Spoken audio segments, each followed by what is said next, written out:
The guys are here to install this split air unit right here. They brought some brackets here. It's made out of ordinary steel, but I told them I just don't want to use them here because painted or not, the salt will just eat up and I'll have rust marks going down my wall. It'll just eat it up. And I have these that are stainless steel. They're about 2 inches shorter than theirs. But we looked, I think they're gonna work fine. That's what these were for before. It's the same thing.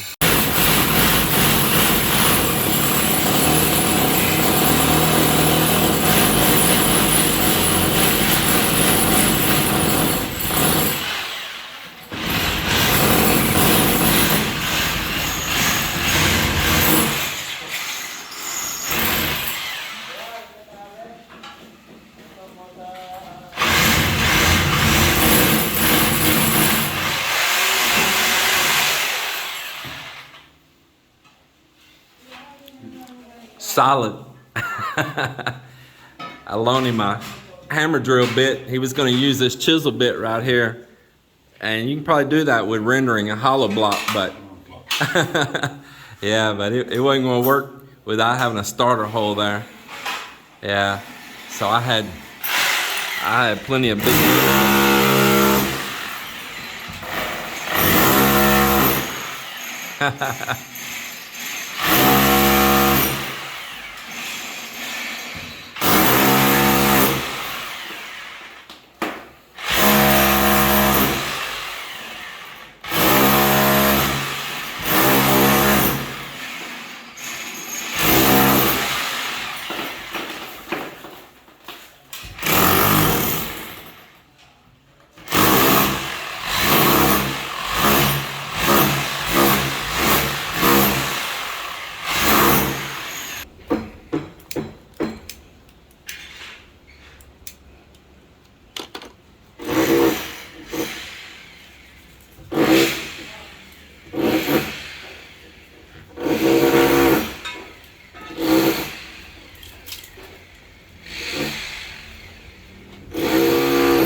So I asked these guys about this unit here because they install all brands, I guess, right? You install every brand. All brands. Yeah.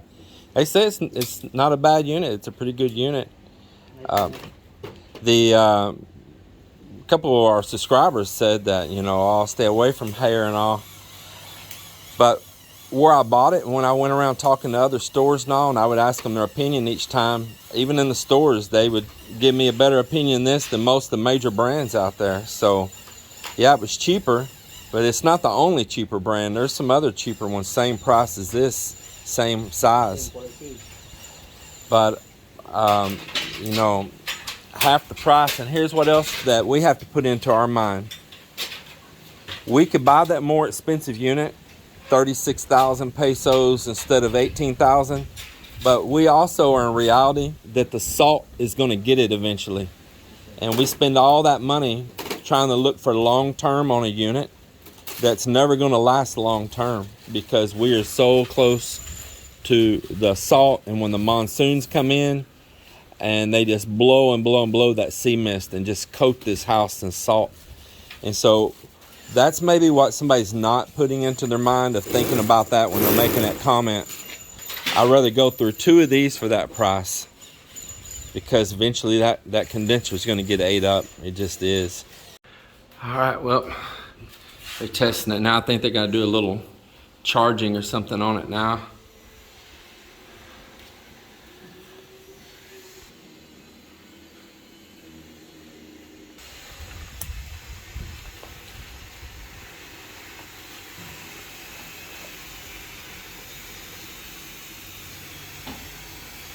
Looks good.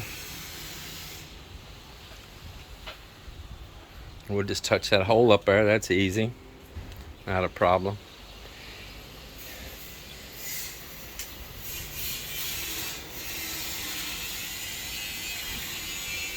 Cool. I'll just extend that drain pipe down also. I got a place it connects. I'll connect it that small tube over there and it'll go out back. Cool. But the outside unit's not running though. Huh? No running. Is it now? Oh, it's that quiet, huh? Wow, you couldn't even hear it from over there, right? Now I hear the little tick, tick, tick, tick, tick. Per minute. Yeah, all that grinder going and standing over here, I can hear it. That is quiet. Super quiet. You check the charge on it, it's fully charged. So they got it done. I like the work they did, and they're very gentlemen, very good, nice gentlemen. They had good tools with them. They kept everything clean, and it seems to be running so good. So I appreciate them. I appreciate them coming out for the second time, because first time Imperial sent them out too fast. Hey, but that's great you tried to come so quick, though. It's good, man. I like it. We just wasn't ready, though. Thank you very much. And appreciate the good job. And just come up here. I'll sign that paperwork, okay?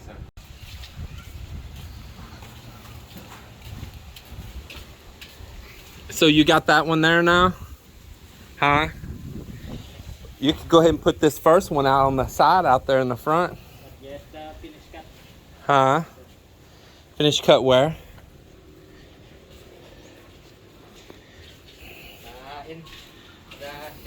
Over here? You can cut that with a grinder though, right? I mean, you got place to stand and everything there. Huh? You got one tab left, one piece of metal? Yeah, you could go ahead. You could go ahead and cut that. Weld that first one on and get it up off the floor. Be just something else done and finished. And man, it looks good.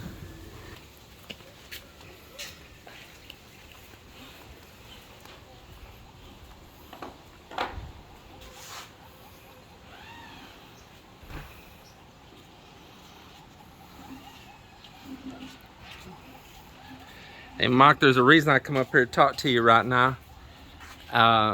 And that is, I want to show you some other work here you can do.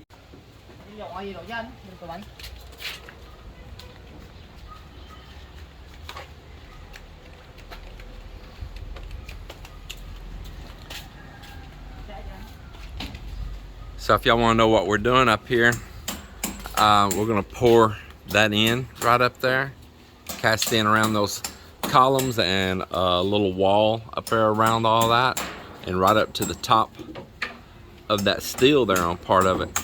So before they form it, I wanted to chip back on those columns where it's going to go up the side of a couple of them and kind of chip back in deep there on them to where it bonds good. This will close this in, and what I'm going to do is leave me a rectangle opening right there. We're going to put that mesh wire in. They'll call it like steel matting or something like that. That's what they'll call it here. That you can buy. We'll make a little frame, put that in, and then I'll probably put in like a hinged panel to where if it's a blowing typhoon or something, that we can hinge down, close it up, and pin it in. And then when it's nice weather, we can raise it back up, and but we still got things closed where nothing can fall over to the ground down below, where we got neighbors over there, and all that mesh wire with some screen put on it will protect that.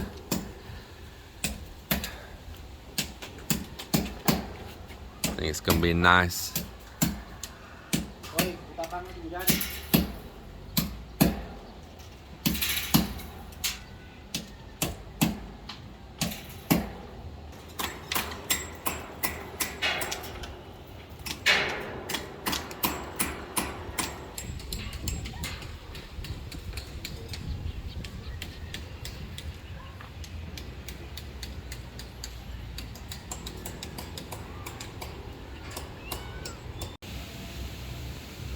All the steps are done out here in the dark. I'm wanting to go out tonight is a king tide. A king tide is when a tide comes up way higher than normal, a very high tide. And I like to go out and check them out. Yeah, I do. I didn't work on the boat today, even though I wanted to. I just didn't want to make a bigger mess than I already have here, because tomorrow is a big birthday party. Check out the cat, man. That is funny. That is so funny. right in the middle of decorations. Melinda will get a laugh out of that.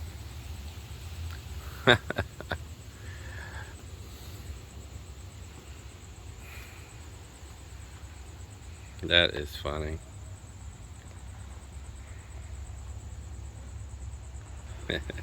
This was a feral cat, just a wild cat, born wild. And we have tamed her way down. She's just become a pet around here for us. We're taking care of her. It's a very sweet cat. Tomorrow is a big birthday party here for my nephew Alexander. Alexander's half Swedish, half Filipino, lives and resides in Sweden, and this will be his second birthday party to be here at our place, and I'm very excited for that. So all the girls is down here decorating. Melinda's sister Bebe, Marilyn, she was here doing all these balloons. There's still balloons laying everywhere. I think they'll be over here in the morning to continue it. And caterers, I think they set up for enough catering for 100 people. Yeah, so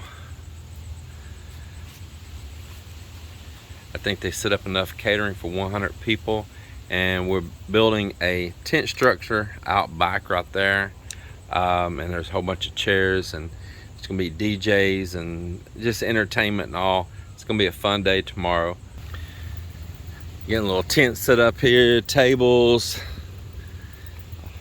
got stacks of chairs there, more tables, and we are putting up a little bamboo frame to pull a tarpaulin over down through here for tomorrow as well. Yeah, it's up pretty high. Boy, there's a bunch of crabs running down through there. Man, oh man, it's funny to see all the crabs.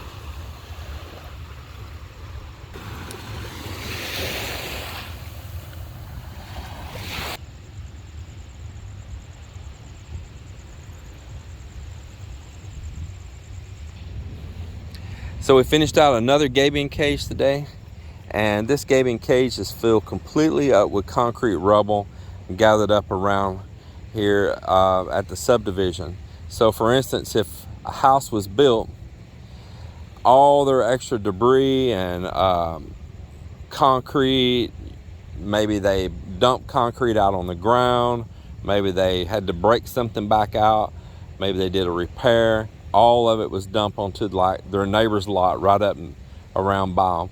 And it was true, house after house in here. But we've been going around cleaning up and getting rid of glass bottles and stuff too, and at the same time take that little wheel cart we have and put all this concrete that we find in it. And there is some huge pieces down in here, especially down the middle of it, that we had to use poles and ropes and a whole team of us get together like we're trying to build a pyramid and move it and set it down in there. So I know this is one heavy cage right here, very heavy. But we got a whole string of them out through here now. Look at that.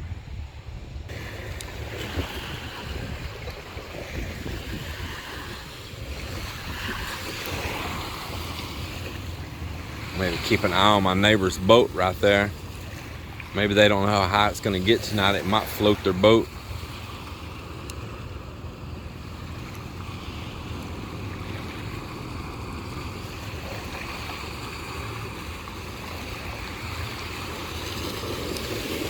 See a couple other people down there checking boats.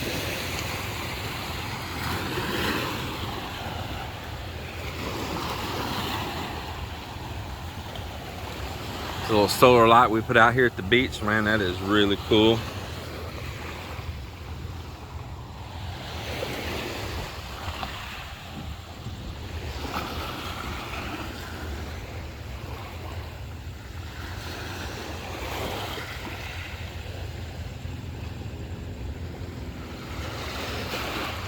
So, talking about concrete and gabion cages and that being really heavy over there with that concrete in it, here's a little fun fact for you.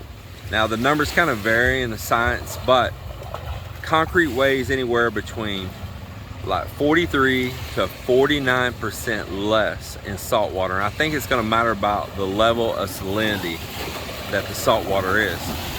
not all oceans have the same amount of salt to them as other oceans do. The saltier it is, the lighter things are, including your body. So just roughly say, you know, 100 pounds of concrete, 50 kilos of concrete weighs half of that out in the water. Just kind of giving it a roughness there. So imagine if you thought that you put in 1,000-pound block, you really only put in a 500-pound block. So it's pretty interesting stuff right there to know. And you need to know those things if you're trying to figure the way something out, more something out. And that's some of the things that I'm putting into thought right now with setting a mooring block out here in the water to moor that Sea Ray boat. Is it going to be strong enough? What's going to be my design of a mooring block? Of course, this has got a flat bottom on it out here. So if I feel just like a large plastic drum full of cement and set it all up as a mooring block, it can actually roll with the current underneath there on that flat floor, especially if there's strong currents in a storm. So you don't want that.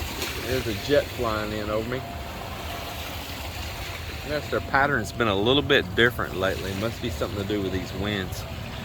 So anyway, there's a little fun fact if you didn't know that. And so you want to really put these things into mind. And you got any good suggestions for me for a design of a mooring block out here in the water that I'm gonna set out maybe about 300 feet offshore? Let me know. These waters are not real deep and it's very sandy right out there, very sandy. There's no coral to worry about, unfortunately. So it's gonna have to be a design that's known to work well in sandy conditions. Just tell me what you think. Tell me your ideas, the ones of you that may have some experience with it, and I'll sure listen to you and look into what you have to say. You can email me. The email's in the description to the video. If you have a picture or an idea for one that's not too complicated, let's keep it simple. Remember, I can't just do any and everything here just in the shores of a province area right here in the Philippines. So it's got to be simplistic but yet effective. All right, so share that with me, and I think I'm gonna close this video out for the day, and we'll talk to you all on the next one.